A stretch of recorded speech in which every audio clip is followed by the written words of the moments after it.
So continuing the chapter of childhood malnutrition, we'll redo again from pathogenesis of kwashiorkor.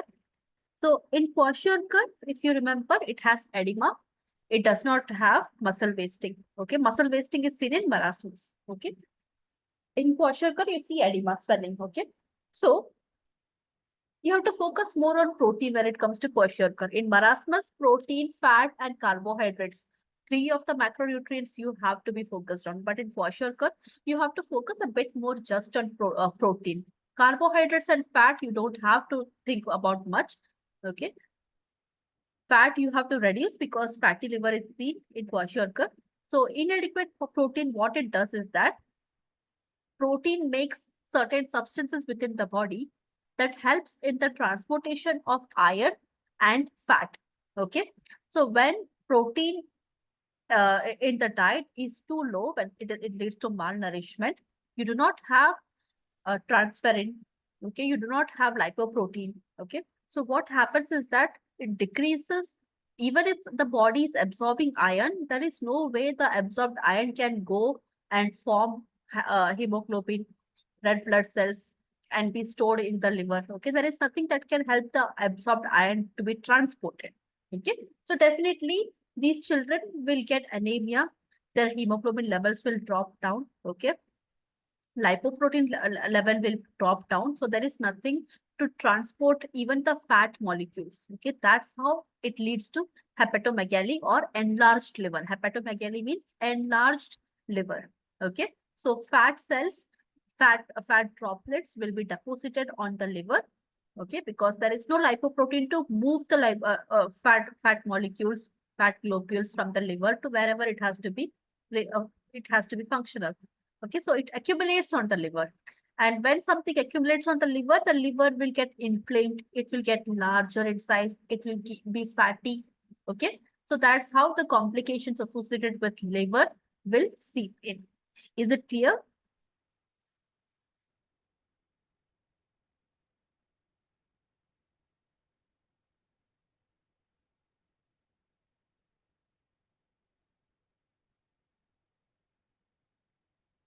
So pathology, proteins, albumin levels will fall. Serum albumin level will fall in kwashiorkor.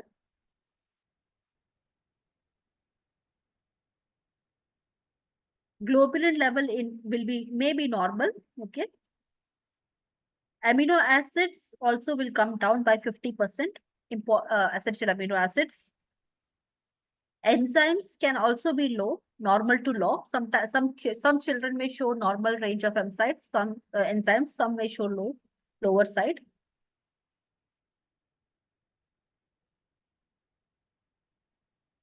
Carbohydrates, all the glycogen reserves in the liver and muscles will get depleted. Okay. There is a chance of hypoglycemia because there is no enough carbohydrates that can keep the blood sugar level up. Lipids, the serum fatty acid level, that will decrease, but fatty liver will be there. 40% of the body fat will get deposited in the liver. Electrolyte level, sodium level increases because it leads to water retention edema, which is seen in kwashiorkor. Sodium level increases, potassium level decreases. Water, total body water also increases because now there is more water retention. Edema means swelling, water retention. Water is retained in the body. It is not getting out of the body. Then minerals like zinc, iron, magnesium, copper, calcium, phosphorus, okay, they all decrease one by one.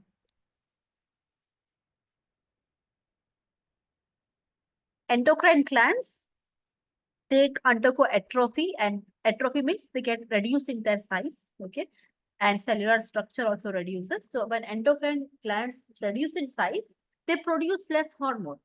And when they start producing less and less hormone, growth will be impacted, metabolism will be impacted, okay. Then heart, usually it shows microcardia, which means heart also undergoes atrophy. Okay, it reduces heart, the size of the heart also reduces, and it is not able to pump more blood into the system. The cardiac output decreases. Liver, Hepatomegaly is seen, jaundice can be seen, cholangitis, that is gallbladder inflammation, can be seen, high bilirubin level in the serum, glucose tolerance, sorry, gastrointestinal system. Again, it will undergo atrophy. The absorption level will reduce. Intestine will become smaller in size. The villi of the small intestine, which absorbs finger-like projections, that absorbs the nutrition, that also undergoes atrophy. Delay in muscle repair. Deficiency of carbohydrates is also seen. Coming to immunity and nutritionally acquired immunodeficiency syndrome. Okay, it's very similar to AIDS, but it is nutritionally acquired because of the, it is not infection, it is because of nutritional deficiency.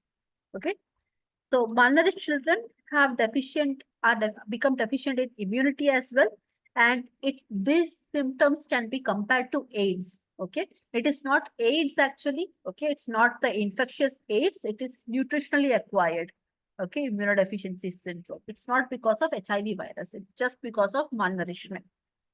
So the non-specific immunity in a child's body, non-specific immunity means it is a general immunity, like your mucous membrane, your saliva, the skin barrier, okay, chemotaxis within your body, lysozymes which release the enzyme that kills the cell. Okay, these all will reduce. Okay, these all are defective and they produce in size and number. Okay, so the child is more prone to getting more infections. Then you have humoral immunity maintained. It is maintained more or less. Okay, uh, not affected much. Immunizations are still effective. Okay, when you get vaccination, it still works. Antibody production, okay, that would be slightly low, but it is still available. Antibody productions are still available, but slightly on a lower side. Okay, it is not absent, because if you're getting vaccinated, you will produce antibodies. Then cell-mediated immunity, it is very low in malnourished children. Okay, because the thymus gland undergoes atrophy. So thymus gland is not able to produce T lymphocytes. Okay. So T lymphocytes cannot be produced, T helper cells cannot be produced properly. Mantox test, like tuberculosis test, can show false negative results. So these are the factors because of which we call malnourishment also as nutritionally acquired immunodeficiency syndrome, because how it affects the immunity. In the similar way how AIDS happen, malnourished children may also undergo the same kind of infectious loop. Once they get infected, it is very hard to cure them. Then the effect of malnourishment on mental health development, on your nervous system. When there is a slow reduction in the brain weight, because brain completely requires carbohydrates for energy. Okay, if you don't have that for energy, the brain weight will decrease. Okay, and it could lead to brain sparring in malnutrition. In brain sparring, what happens is that the brain weight is reduced, cell count, the number of cells in brain, that also is reduced. Okay, myelin content of the brain is also reduced, and this will affect the brain growth, or it could lead to mental retardation as well. The number of neurons also will be reduced. So the motor response, the general response and reaction of the child will be affected. So tissue growth, developmental differentiation, okay, any myelination issues, orientation of the neurons, okay, these all get affected. So normally the way how the neurons respond, the way how the electrons transmit through the neurons, these all get affected. Okay, slow response, slow reaction, okay, lack of alertness, Okay, that is seen in these children. That is a nervous system effect.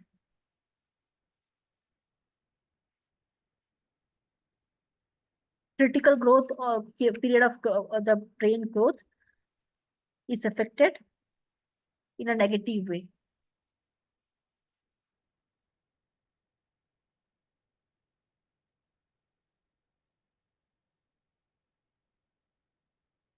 And long-term effect on growth and intelligence.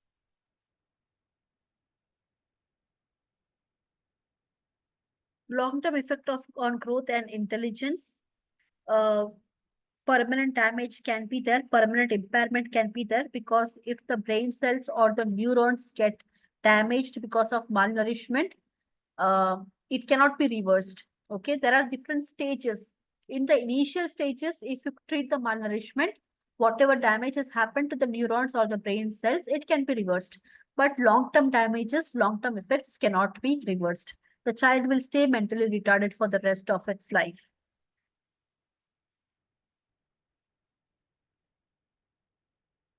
And it can also magnify any socio-economic development as well, the social development of the child, intelligence quotient, IQ of the child. Okay, these things will be affected. There could be a risk of autism, transient autism. Language development is impaired. Personal and social development of the child is impaired. Also, the fine motor development, the small skills, writing in a good handwriting, holding pencil. Okay, these are the fine motor developments. Okay, that will be impaired. So these are the effect of malnutrition on mental health development.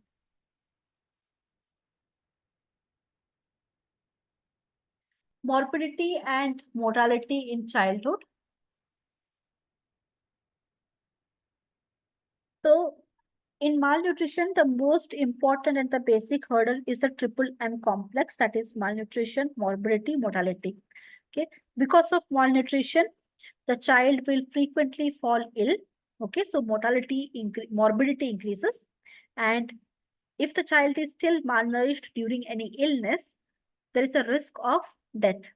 Mortality rate also increases. Okay, so because of malnutrition, you get infection, and because of infection, you stay malnourished. Okay, this is a loop. Okay, cycle of malnutrition and infection. When you are malnourished, you will easily get infection, and when you easily get infection one again and again, you stay malnourished. Okay, and this increases your risk of death, early death. Okay, very high mortality rate has been reported in all types of severe malnutrition. And there is a threshold effect also, which is seen in malnutrition, which is responsible for severe high mortality and severe malnutrition, which means 70% of the expected weight is considered as high risk morbidity and mortality. Okay, and because of which there are around 4 million deaths in children. Majority of the children come under the 70% of the expected weight. And it is also malnourishment is still first killer disease, followed by acute respiratory infection and diarrhea. Okay, majority of the children die because of malnutrition even today. The second cause of death is acute respiratory infection, any respiratory infection like pneumonia as well. Okay, and diarrhea is the third cause of death in children worldwide.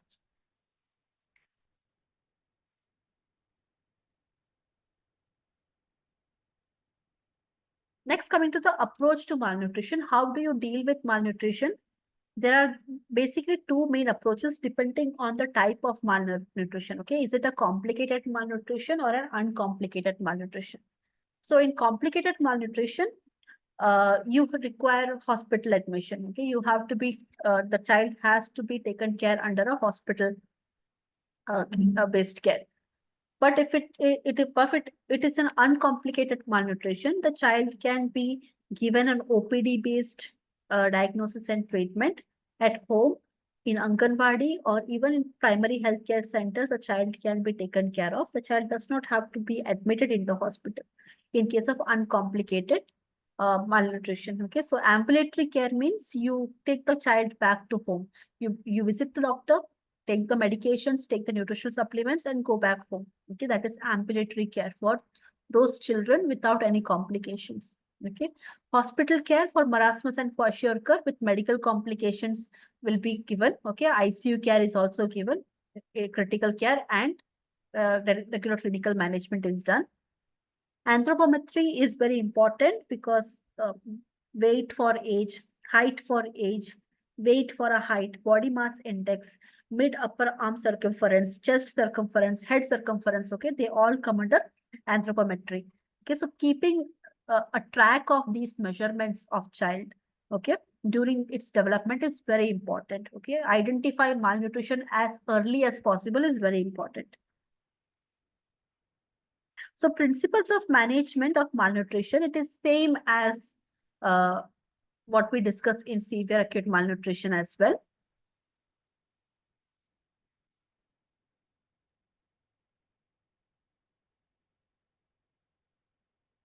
Principles of management is same. Resuscitation is the first step, which means the child is critically ill. The child may, if the child does not get treatment here, the child may die. Okay. So initial resuscitation management should depend on the clinical presentation. Any life-threatening medical emergencies like hypoglycemia, hypothermia, critical infections, okay, uh, severe anemia, dehydration, if the child has convulsions, tetany, electrolyte or mineral disbalances, okay, it has to be corrected immediately in ICU. That is resuscitation. Then restoration and nutritional management. So in the here, the goal here is to make sure the child catches up in weight for the height or and for the age. Okay, so nutritional therapy is given. Formula 75, formula 100, diet is given. Okay, deworming is done. If the child has any parasitic infections, deworming will be done. Anti-helminthics is given.